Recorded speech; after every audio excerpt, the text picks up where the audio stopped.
BJP ने आगामी चुनावों की तैयारी अभी से शुरू कर दी है। राष्ट्रीय मतदाता दिवस पर मुख्यमंत्री भजनलाल शर्मा ने नव मतदाताओं का सम्मान किया। नए वोटर्स को सीएम ने अधिकारों के साथ कर्तव्य भी याद दिलाए। राष्ट्रीय मतदाता दिवस पर सीएम भजनलाल शर्मा ने पहली बार वोट देने जा रहे युवाओं का सम्मान किया। युवाओं को सीएम ने वोट की अहमियत समझाई। नव मतदाताओं को देश, समाज और राष्ट्र के प्रति उनके दायित्व बोध को समझाया। मत देने का अधिकार हमको मिलता है तो उसको हमें सेलिब्रेट के रूप में मनाना चाहिए, क्योंकि आप एक जिम्मेदार वो व्यक्ति, राष्ट्र के एक नागरिक बन गए। क्योंकि हम कहते हैं कि हमारे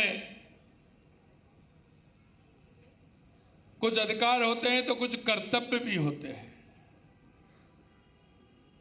हमारे मतदाता बनने का अधिकार है। फर्स्ट टाइम वोटर बीजेपी की हमेशा प्राथमिकता। बीजेपी इस वर्ग के लिए खास कार्यक्रम तय करती रही है।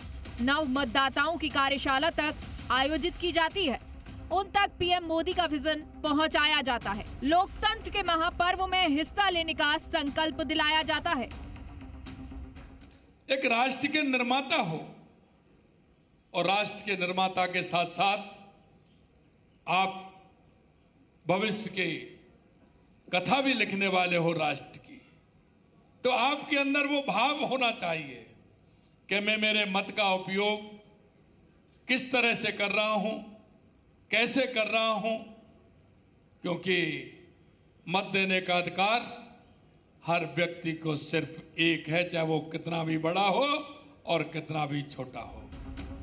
कुछ ही महीनों में भजनलाल सरकार को स्थानीय निकाय और पंचायती राज चुनाव की परीक्षा से गुजरना है। इस चुनाव में नव मतदाताओं का वोट निर्णायक होगा। जाहिर है, नए मतदाताओं पर पकड़ मजबूत कर भाजपा चुनावी वैतरणी पार करने की कोशिश करेगी। इसलिए अभी से ही पार्टी सक्रिय हो गई है। नव मतदाताओं के समर्थन की बदौलत बीजेपी अपने आप को ऐसी अजय पार्टी बना लेना चाहती है जिसको कभी कहीं हार का सामना न करना पड़े।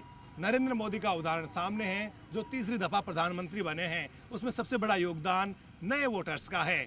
जाहिर है, नरेंद्र मोदी से भजनलाल शर्मा काफी कुछ सीख रहे हैं, इसलिए नए वोटर्स का इस्तकबाल किया जा रहा है और उन्हें बीजेपी से जुड़ने की अपीलें की जा रही है। विधानसभा चुनाव पर निगाहें अभी से टिक गई हैं, इसलिए भजनलाल शर्मा नए मतदाताओं को पार्टी से जोड़कर विजय का रास्ता बनाने की कोशिश कर रहे हैं।